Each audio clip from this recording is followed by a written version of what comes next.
திருச்செங்கோட்டை அடுத்த குமாரமங்கலம் பகுதியில் ஆள் இல்லாத தோட்டத்தில் புகுந்து 100க்கும் மேற்பட்ட மரங்களை வெட்டிய மர்ம நபர்களை போலீசார் தேடி வருகின்றனர்.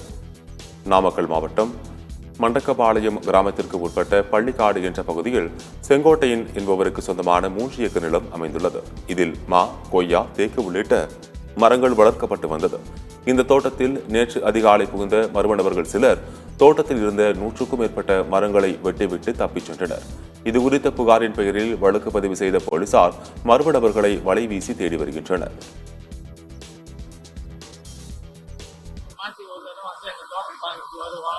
எங்க தோட்டத்தில் இருக்கிற வீட்டுல யாரும் குடி இல்ல. அந்த இதெல்லாம் நாங்க இந்த தோட்டத்தில் பழமரம், தேக்கு மரம், மகாகனி மரம், எலுமிச்சை மரம், கொய்யா மரம், அந்த மாதிரி நிறைய மரம்லாம் வளர்த்தி நிறைய வச்சிருந்தோம். தென்னங்கன்று வச்சிருந்தோம். இந்த தென்னங்கன்று எல்லாம் யாரோ வெட்டி போட்டு போயிட்டாங்க புதன்கிழமை. இது விஷயமா நாங்க போலீஸ் ஸ்டேஷன்ல கம்ப்ளைண்ட் கொடுத்துருக்கோம். கருப்பப்பாளையம் போலீஸ் ஸ்டேஷன்ல அது நடவடிக்கை எடுத்து எங்களுக்கு யாருன்னு கண்டுபிடிச்சு எங்களுக்கு நீதி வரணும் அப்படின்னு சொல்லி கேட்டோம்.